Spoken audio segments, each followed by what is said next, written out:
يا أيها النبي جاهد الكفار والمنافقين واغلظ عليهم ومأواهم جهنم وبئس المصير۔ اے نبی، کفار اور منافقین دونوں کا پوری قوت سے مقابلہ کرو اور ان کے ساتھ سختی سے پیش آؤ، آخر کار ان کا ٹھکانہ جہنم ہے اور وہ بدترین جائے قرار ہے۔ اے نبی، یہاں سے وہ تیسری تقریر شروع ہوتی ہے جو غزوہ تبوک کے بعد نازل ہوئی تھی۔ ان کے ساتھ سختی سے پیش آؤ۔ اس وقت تک منافقین کے ساتھ زیادہ تر درگزر کا معاملہ ہو رہا تھا، اور اس کے دو وجوہ تھے۔ ایک یہ کہ مسلمانوں کی طاقت ابھی اتنی مضبوط نہ ہوئی تھی کہ باہر کے دشمنوں سے لڑنے کے ساتھ ساتھ گھر کے دشمنوں سے بھی لڑائی مول لے لیتے۔ دوسرے یہ کہ ان میں سے جو لوگ شکوک و شبہات میں مبتلا تھے ان کو ایمان و یقین حاصل کرنے کے لیے کافی موقع دینا مقصود تھا۔ یہ دونوں وجوہ اب باقی نہیں رہے تھے۔ مسلمانوں کی طاقت اب تمام عرب کو اپنی گرفت میں لے چکی تھی اور عرب سے باہر کی طاقتوں سے کشمکش کا سلسلہ شروع ہو رہا تھا۔ اس لیے ان آستین کے سانپوں کا سر کچلنا اب ممکن بھی تھا اور ضروری بھی ہو گیا تھا، تاکہ یہ لوگ بیرونی طاقتوں سے سازباز کر کے ملک میں کوئی اندرونی خطرہ نہ کھڑا کر سکیں۔ پھر ان لوگوں کو پورے 9 سال تک سوچنے، سمجھنے اور دین حق کو پرکھنے کا موقع بھی دیا جا چکا تھا، جس سے وہ فائدہ اٹھا سکتے تھے اگر ان میں واقعی خیر کی کوئی طلب ہوتی۔ اس کے بعد ان کے ساتھ مزید رعایت کی کوئی وجہ نہ تھی،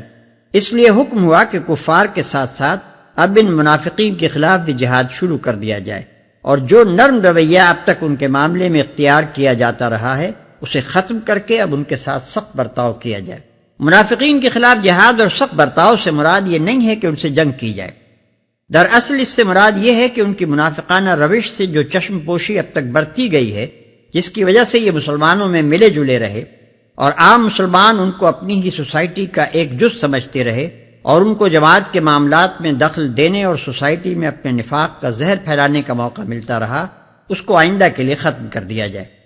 اب جو شخص بھی مسلمانوں میں شامل رہ کر منافقانہ روش اختیار کرے اور جس کے طرز عمل سے بھی یہ ظاہر ہو کہ وہ خدا اور رسول اور اہل ایمان کا مخلص رفیق نہیں ہے، اسے کھلم کھلا بے نقاب کیا جائے، علانیہ اس کو ملامت کی جائے، سوسائٹی میں اس کے لیے عزت و اعتبار کا کوئی مقام باقی نہ رہنے دیا جائے، معاشرت میں اس سے قطع تعلق ہو، جماعتی مشوروں سے وہ الگ رکھا جائے، عدالتوں میں اس کی شہادت غیر معتبر ہو، عہدوں اور مناصب کا دروازہ اس کے لیے بند رہے، محفلوں میں اسے کوئی منہ نہ لگائے، ہر مسلمان اس سے ایسا برتاؤ کرے جس سے اس کو خود معلوم ہو جائے کہ مسلمانوں کی پوری آبادی میں کہیں بھی اس کا کوئی وقار نہیں اور کسی دل میں بھی اس کے لیے احترام کا کوئی گوشہ نہیں۔ پھر اگر ان میں سے کوئی شخص کسی سری غداری کا مرتکب ہو تو اس کے جرم پر پردہ نہ ڈالا جائے، نہ اسے معاف کیا جائے، بلکہ علی رؤوس الاشہاد اس پر مقدمہ چلایا جائے اور اسے قرار واقعی سزا دی جائے۔ یہ ایک نہایت اہم ہدایت تھی جو اس مرحلے پر مسلمانوں کو دی جانی ضروری تھی۔ اس کے بغیر اسلامی سوسائٹی کو تنزل و انحطاط کے اندرونی اسباب سے محفوظ نہیں رکھا جا سکتا تھا۔ کوئی جماعت جو اپنے اندر منافقوں اور غداروں کو پرورش کرتی ہو اور جس میں گھریلو سانپ عزت اور تحفظ کے ساتھ آستینوں میں بٹھائے جاتے ہوں،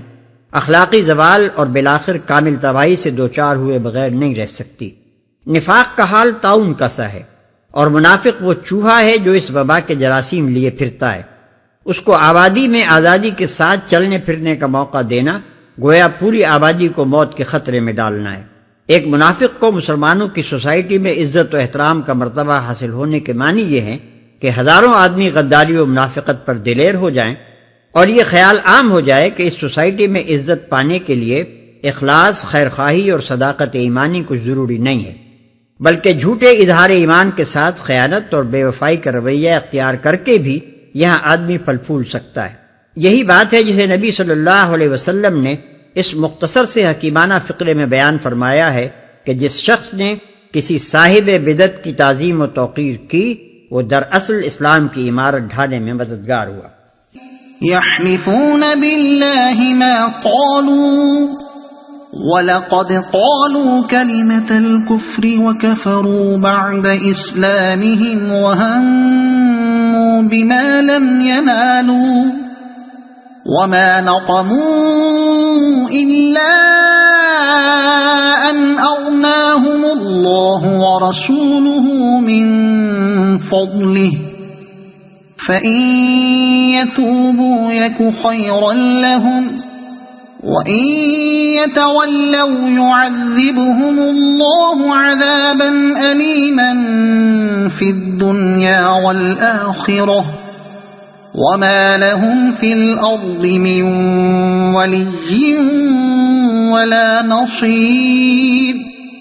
یہ لوگ خدا کی قسم کھا کھا کر کہتے ہیں کہ ہم نے وہ بات نہیں کہی، حالانکہ انہوں نے ضرور وہ کافرانہ بات کہی ہے۔ وہ اسلام لانے کے بعد کفر کے مرتکب ہوئے اور انہوں نے وہ کچھ کرنے کا ارادہ کیا جسے کر نہ سکے۔ یہ ان کا سارا غصہ اسی بات پر ہے نا کہ اللہ اور اس کے رسول نے اپنے فضل سے ان کو غنی کر دیا ہے۔ اب اگر یہ اپنی اس روش سے باز آ جائیں تو انہی کے لیے بہتر ہے، اور اگر یہ باز نہ آئے تو اللہ ان کو نہایت دردناک سزا دے گا، دنیا میں بھی اور آخرت میں بھی، اور زمین میں کوئی نہیں جو ان کا حمایتی اور مددگار ہو۔ حالانکہ انہوں نے ضرور وہ کافرانہ بات کہی ہے۔ وہ بات کیا تھی جس کی طرف یہاں اشارہ کیا گیا ہے؟ اس کے متعلق کوئی یقینی معلومات ہم تک نہیں پہنچی ہیں، البتہ روایات میں متعدد ایسی کافرانہ باتوں کا ذکر آیا ہے جو اس زمانے میں منافقین نے کی تھیں۔ مثلا ایک منافق کے متعلق مروی ہے کہ اس نے اپنے عزیزوں میں سے ایک مسلمان نوجوان کے ساتھ گفتگو کرتے ہوئے کہا کہ اگر واقعی وہ سب کچھ برحق ہے جو یہ شخص یعنی نبی صلی اللہ علیہ وسلم پیش کرتا ہے تو ہم سب گدھوں سے بھی بدتر ہیں۔ ایک اور روایت میں ہے کہ تبوک کے سفر میں ایک جگہ نبی صلی اللہ علیہ وسلم کی اونٹنی گم ہو گئی، مسلمان اس کو تلاش کرتے پھر رہے تھے۔ اس پر منافقوں کے ایک گروہ نے اپنی مجلس پہ بیٹھ کر خوب مذاق اڑایا اور آپس میں کہا کہ یہ حضرت آسمان کی خبریں تو خوب سناتے ہیں مگر ان کو اپنی اونٹنی کی کچھ خبر نہیں کہ وہ اس وقت کہاں ہے۔ انہوں نے وہ کچھ کرنے کا ارادہ کیا جسے کر نہ سکے۔ یہ اشارہ ہے ان سازشوں کی طرف جو منافقوں نے غزوہ تبوک کے سلسلے میں کی تھیں۔ ان میں سے پہلی سازش کا واقعہ محدثین نے اس طرح بیان کیا ہے کہ تبوک سے واپسی پر جب مسلمانوں کا لشکر ایک ایسے مقام کے قریب پہنچا جہاں سے پہاڑوں کے درمیان راستہ گزرتا تھا تو بعض منافقین نے آپس میں طے کیا کہ رات کے وقت کسی گھاٹی میں سے گزرتے ہوئے نبی صلی اللہ علیہ وسلم کو کھڈ میں پھینک دیں گے۔ حضور صلی اللہ علیہ وسلم کو اس کی اطلاع ہو گئی، آپ نے تمام اہل لشکر کو حکم دیا کہ وادی کے راستے سے نکل جائیں اور آپ خود صرف عمار ابن یاسر اور حذیفہ بن یمان رضی اللہ عنہم کو لے کر گھاٹی کے اندر سے ہو کر چلے۔ اثناء راہ میں یکایک معلوم ہوا کہ 10-12 منافق ڈھاٹے باندھے ہوئے پیچھے پیچھے آ رہے ہیں۔ یہ دیکھ کر حضرت حذیفہ رضی اللہ تعالی عنہ ان کی طرف لپکے تاکہ ان کے اونٹوں کو مار مار کر ان کے منہ پھیر دیں، مگر وہ دور ہی سے حضرت حذیفہ رضی اللہ عنہ کو آتے دیکھ کر ڈر گئے اور اس خوف سے کہ کہیں ہم پہچان نہ لیے جائیں فوراً بھاگ نکلے۔ دوسری سازش جس کا اس سلسلے میں ذکر کیا گیا ہے یہ ہے کہ منافقین کو رومیوں کے مقابلے سے نبی صلی اللہ علیہ وسلم اور آپ کے وفادار ساتھیوں کے بخیریت بچ کر واپس آ جانے کی توقع نہ تھی، اس لیے انہوں نے آپس میں طے کر لیا تھا کہ جو ہی ادھر کوئی سانحہ پیش آئے ادھر مدینے میں عبداللہ ابن ابی کے سر پر تاج شاہی رکھ دیا جائے۔ اللہ اور اس کے رسول نے اپنے فضل سے ان کو غنی کر دیا ہے۔ نبی صلی اللہ علیہ وسلم کی ہجرت سے پہلے مدینہ عرب کے قصبات میں سے ایک معمولی قصبہ تھا اور اوس و خزرج کے قبیلے مال یا جاہ کے لحاظ سے کوئی اونچا درجہ نہ رکھتے تھے، مگر جب حضور صلی اللہ علیہ وسلم وہاں تشریف لے گئے اور انصار نے آپ کا ساتھ دے کر اپنے آپ کو خطرات میں ڈال دیا تو 8-9 سال کے اندر اندر یہی متوسط درجے کا قصبہ تمام عرب کا دارالسلطنت بن گیا۔ وہی اوس و خزرج کے کاشتکار سلطنت کے آیان و اکابر بن گئے اور ہر طرف سے فتوحات، غنائم اور تجارت کی برکات اس مرکزی شہر پر بارش کی طرح برسنے لگی۔ اللہ تعالیٰ اسی پر انہیں شرم دلا رہا ہے کہ ہمارے نبی پر تمہارا یہ غصہ کیا اسی قصور کی پاداش میں ہے کہ اس کی بدولت یہ نعمتیں تمہیں بخشی گئیں؟ وَمِنْهُمْ مَنْ عَاهَدَ اللَّهَ لَئِنْ آتَانَا مِنْ فَضْلِهِ لَنَصَّدَّقَنَّ وَلَنَكُونَنَّ مِنَ الصَّالِحِينَ فَلَمَّا آتَاهُمْ مِنْ فَضْلِهِ بَخِلُوا بِهِ وَتَوَلَّوْا وَهُمْ معرضون۔ ان میں سے بعض ایسے بھی ہیں جنہوں نے اللہ سے عہد کیا تھا کہ اگر اس نے اپنے فضل سے ہم کو نوازا تو ہم خیرات کریں گے اور صالح بن کر رہیں گے، مگر جب اللہ نے اپنے فضل سے ان کو دولت مند کر دیا تو وہ بخل پر اتر آئے اور اپنے عہد سے ایسے پھرے کہ انہیں اس کی پرواہ تک نہیں ہے۔ اوپر کی آیت میں ان منافقین کی جس کافر نعمتی و محسن کشی پر ملامت کی گئی تھی، اس کا ایک اور ثبوت خود انہی کی زندگیوں سے پیش کر کے یہاں واضح کیا گیا ہے کہ دراصل یہ لوگ عادی مجرم ہیں۔ ان کے ضابطۂ اخلاقی میں شکر، اعتراف نعمت اور پاس عہد جیسی خوبیوں کا کہیں نام و نشان تک نہیں پایا جاتا۔ فَأَعْقَبَهُمْ نِفَاقًا فِي قُلُوبِهِمْ إِلَى يَوْمِ يَلْقَوْنَهُ بِمَا أَخْلَفُوا اللَّهَ مَا وَعَدُوهُ وَبِمَا كَانُوا يَكْذِبُونَ أَلَمْ يَعْلَمُوا أَنَّ اللَّهَ يَعْلَمُ سِرَّهُمْ وَنَجْوَاهُمْ وَأَنَّ اللَّهَ عَلَّامُ الْغُيُوبِ۔ نتیجہ یہ نکلا کہ ان کی اس بدعہدی کی وجہ سے جو انہوں نے اللہ کے ساتھ کی اور اس جھوٹ کی وجہ سے جو وہ بولتے رہے، اللہ نے ان کے دلوں میں نفاق بٹھا دیا جو اس کے حضور ان کی پیشی کے دن تک ان کا پیچھا نہ چھوڑے گا۔ کیا یہ لوگ جانتے نہیں کہ اللہ کو ان کے مخفی راز اور ان کی پوشیدہ سرگوشیاں تک معلوم ہیں اور وہ تمام غیب کی باتوں سے پوری طرح باخبر ہے؟ الذين يلمزون المطوعين من المؤمنين في الصدقات والذين لا يجدون إلا جهدهم فيسخرون منهم سخر الله منهم ولهم عذاب أليم۔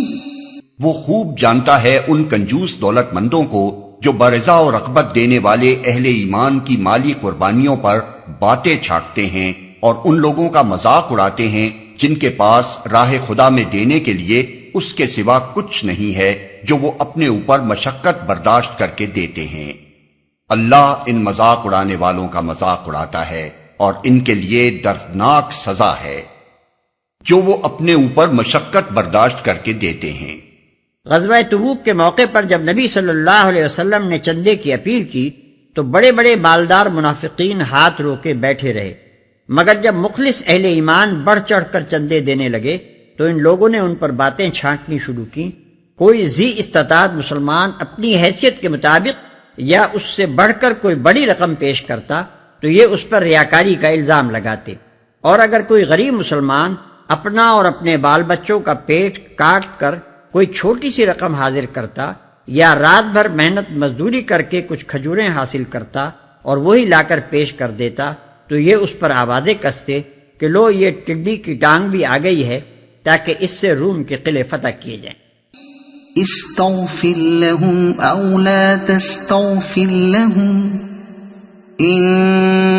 تستغفر لهم 70 مرة فلن يغفر الله لهم ذلك بأنهم كفروا بالله ورسوله والله لا يهدي القوم الفاسقين۔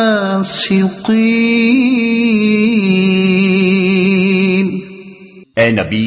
تم خواہ ایسے لوگوں کے لیے معافی کی درخواست کرو یا نہ کرو، اگر تم 70 مرتبہ بھی انہیں معاف کر دینے کی درخواست کرو گے تو اللہ انہیں ہرگز معاف نہ کرے گا، اس لیے کہ انہوں نے اللہ اور اس کے رسول کے ساتھ کفر کیا ہے، اور اللہ فاسق لوگوں کو راہ نجات نہیں دکھاتا۔